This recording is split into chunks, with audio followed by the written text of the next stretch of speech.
Okay. I think the screen is visible. Yes. Yes, sir. Yes, sir. Yes. Okay, fine, fine. So we were discussing about what are all the different types of interfaces that we can use it in our embedded systems, right? So in the previous class we were discussing about the inter-integrated circuit, that is I2C. So what is the we have also understood the concept of master and slave. I'll just show the diagram.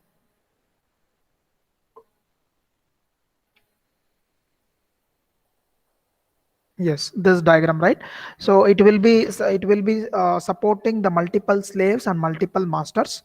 So here there are only two lines, as the name specifies, inter-integrated two-wire circuit, which will be having a two wires, that is SCL and SDA, the clock line as well as the serial clock line as well as the serial data line.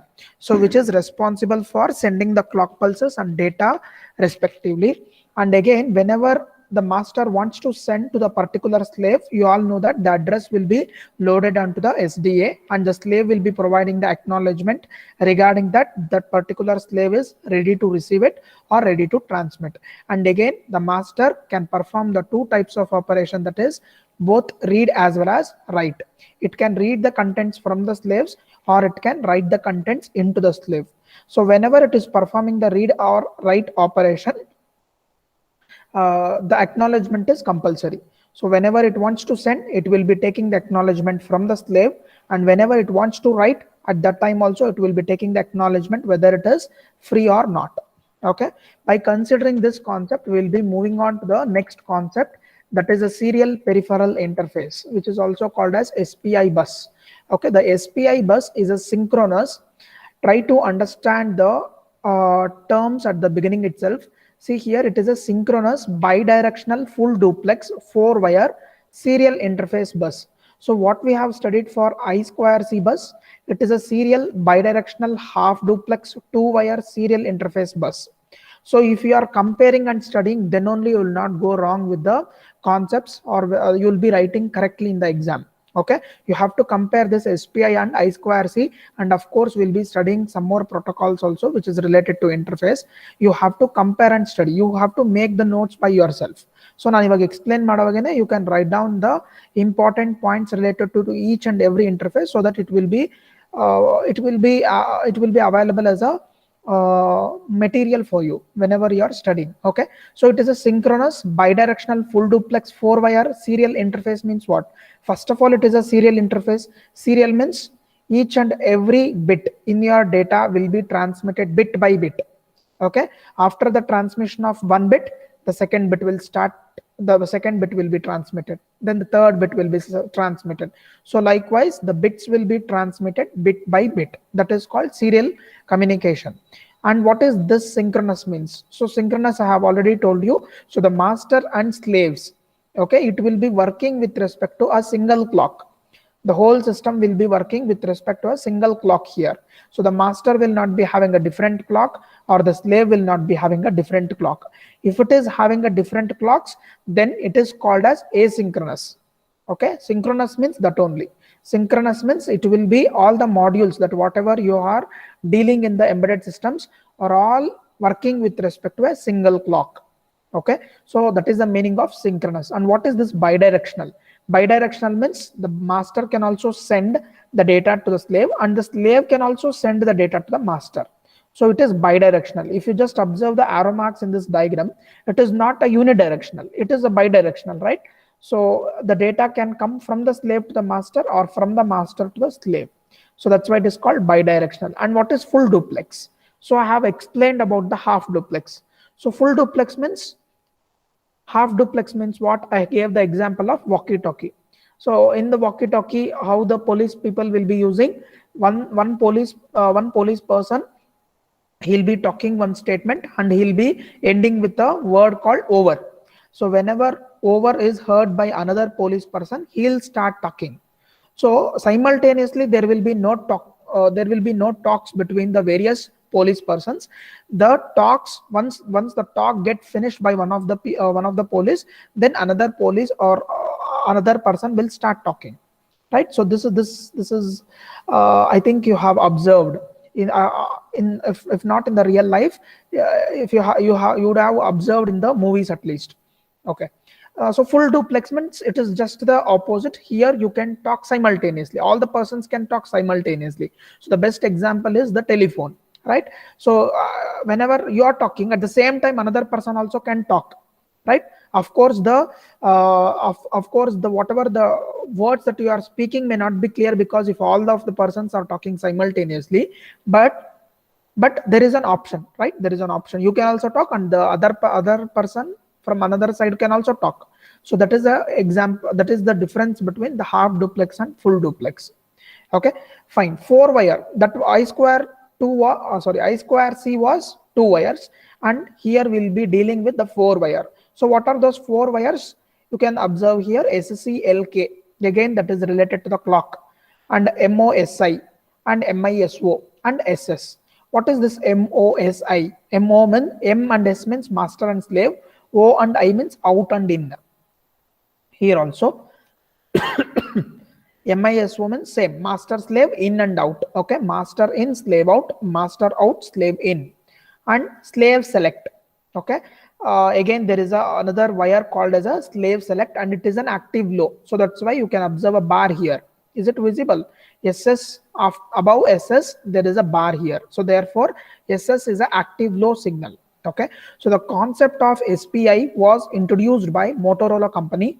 So SPI is a single master multi-slave system. So single master multi-slave system means what? So this interface will be supporting the single master, but it can support the various slaves, right? It can support more than 2 slaves. That's why it is single master multi-slave system. There can be more than one master, but only one master device can be active at a given point of a time. So they are telling that single master, okay, single master, but in the next line what they are telling, they can have more number of masters. So in the embedded system you can connect many masters, but only one master will be active at a given point of time. Okay, if you are connecting the 3 masters in your embedded systems, right? So master 1 is active means master 2 and master 3 will be inactive. If master 2 is active means master 1 and master 3 should be inactive. So likewise, that's why they have told like single master multi-slave system. So SPI requires the 4 lines for its communication. First one is master out slave in. So the signal line carrying the data from master to slave. So if you just observe, do not get confused here. Master out slave in means the data is going out from the master and the data is coming into the slave. Okay, so it is also known as slave input or slave data in. Okay, which is also called as SDI or SI. So in some of the textbook they have used the term called MOSI, or in some textbooks they have as SI or SDI. Okay, MOSI means what? It is master out slave in. The data is coming out of the master and the data is going into the slave. Then master and slave out means it is just the reverse. So master is taking the data and slave is giving the data, right? So the signal line carrying the data from slave to master device, it is also known as slave output, which is represented as SO and SDO, right? And SCLK clock is very much required for any of the communication interfaces. So SCLK means the serial clock, signal line carrying the clock pulses. And slave select, it is an slave device select. So why you have to use this particular line is, as we have talking about the multi-slave system. So if master wants to establish a connection with a slave 3. Okay, you have connected 3 slaves, slave 1, slave 2 and slave 3. If master is interested to have the communication with slave 3 means, then it has to select that slave 3 only. It shouldn't select slave 1 and slave 2. So for selection of the slaves, you are using the slave select signal, and remember it is an active low signal, and you have to compulsorily represent it by using the bar, that is SS bar, right? Next, so this is the actual diagram that is given in your textbook. So what is the meaning of this? There is they have shown a single master and two slaves, that is a multi slaves they have shown. And if you just observe, there are 4 lines here, MOSI and SCL and MISO. Okay, so these are the 3 lines they have shown, and SS is also one more line, right? SS is what? Slave select, which is an active low signal, right? So this line is directly given to the slaves, as you can observe here. Okay, so totally there are 4 lines. So this 3 lines, MOSI, MISO and clock, and slave select. So this line is an individual wire for each and every slave from the master. Okay, fine. Now how it actually works, I'll just explain you. So if you want to have, if the master wants to have the transaction of a data with the slave 2, okay, with the slave 2, what it will do? It passes 1 to, it will be passing 1 here, because I'll be passing 1 here, okay, I'll be passing 0 here.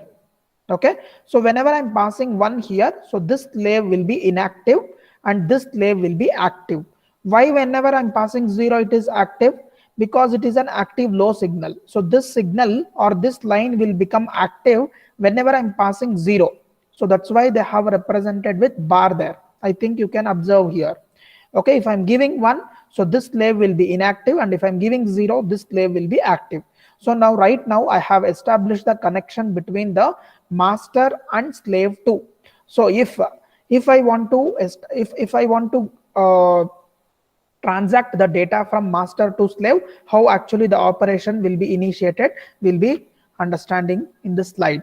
Okay, so the master device is responsible for generating the clock signals. Always remember, the slave will not be generating the clock signals, the master will be generating the clock signals. Okay, it selects the required slave device by asserting the corresponding slave. So it can select whichever the slave it wants to have the transaction, either a slave 1 or slave 2, right? I just told you how to active the slave 2 and how to inactive the slave 1. Fine. So device's slave select signal will be going to low. That's all. You have to make this particular signal as 0 in order to active this, and in order to inactive this, I have to make this as 1. That's all. So the data outline, which is also called as MISO, of all the slave devices when not selected floats at a high impedance state. When we are not having any transaction between the master and slave, what will be the status of this MISO? It will be in the impedance state. Okay, remember, if you are not having any transactions from the master to slave, the lines will be in the impedance state. Okay, high impedance state. You know what is impedance? That is Z, represented as Z. So the serial data transmission through SPI bus is fully configurable. The SPI devices contain a certain set of registers for holding the configurations. Okay, the serial data transmission through SPI bus. So through this bus, whatever the transmissions of data should happen, now all those things are configurable. You can design it however you want. So for that purpose, you are using some set of registers. So the control register holds the configuration parameters like master or slave selection for the device, baud rate selection for the communication, and clock signal control, etc. So now what are all the configurations that you can do is, and in order to hold all these configurations, you will be using some set of registers. And what are all the configurations you can do? The parameters like which master you are activating, which slave you are activating, and what is the baud rate. Baud rate means how the data is passing, whether 2 bits are coming in 1 second, or 10 bits are coming in 1 second, or 100 bits are coming in 1 second. So the data that is being transmitted per second, that is called as baud rate.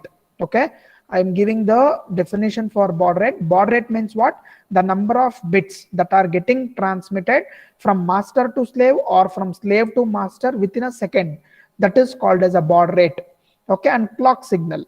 You can control the clock signal frequency also by using the configuration protocol here.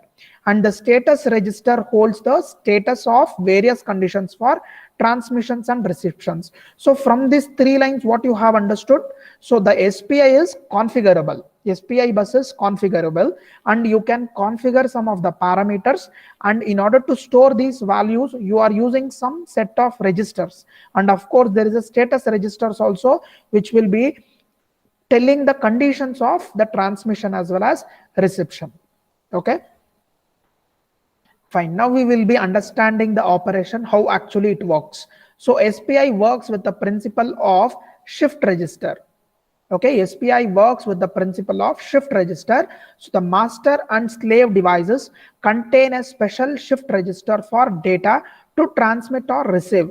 So this master and slave will be having a register. Okay, for example, you just imagine that we are having the transaction of data from master to slave 2. I am not activating the slave 1, I am activating the slave 2. So now the transactions are happening. We shall assume that there is a register in the master. Okay, this is a register, and again here also in the slave also there is a register. Okay, so which is called as what? Shift register. So the master and slave devices contain a special shift register for the data to transmit or receive. The size of a shift register is device dependent. So the registers, whatever that is available, it may be 8 or it may be a multiple of 8. It depends upon the manufacturer who is designing this bus. Okay, so during the transmission from master to slave, the data in the master shift register is shifted out to the MOSI pin, and it enters the shift register to the slave device through MOSI pin of slave device.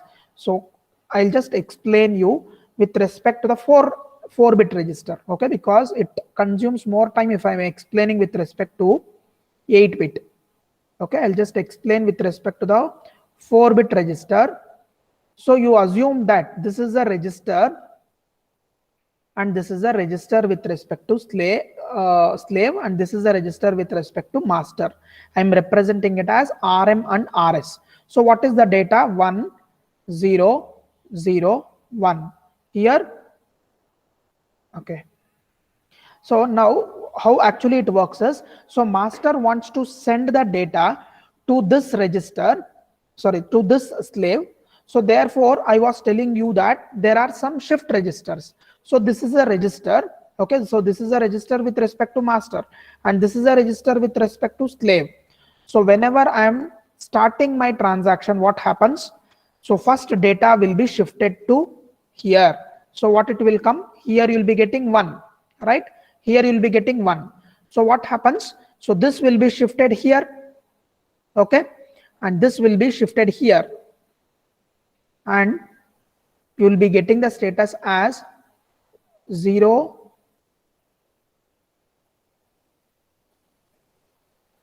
You will be getting the status like this, 1 0 0. Here you will be getting the status as,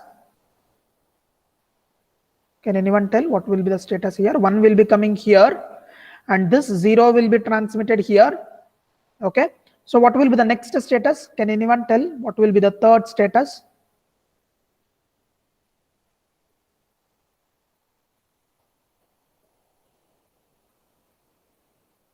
What will be the third status? Here what I have to write? Is it audible? Yes, sir. So what will be the status? So first 1 0 and 0 0. 1 0, correct. Here it is 1 0. Here it will be 0 0 1.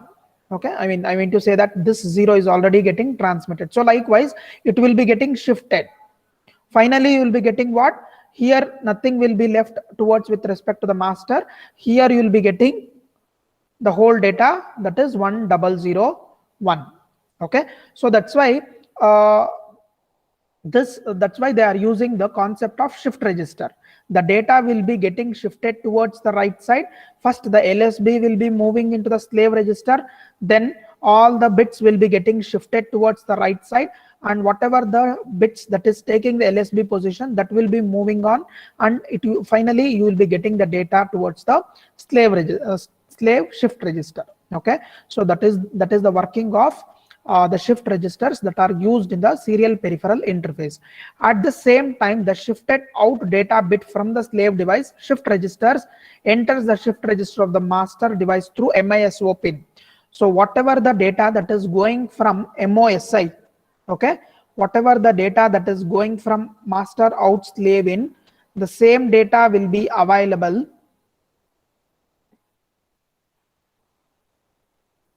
from MISO pin. See here, at the same time, the shifted out data bit from the slave device the shift register enters the shift register of master through MISO pin.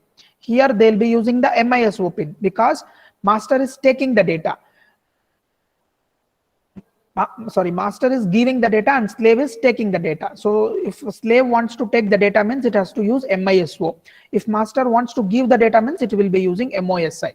So in summary, the shift registers of master and slave devices form a circular buffer.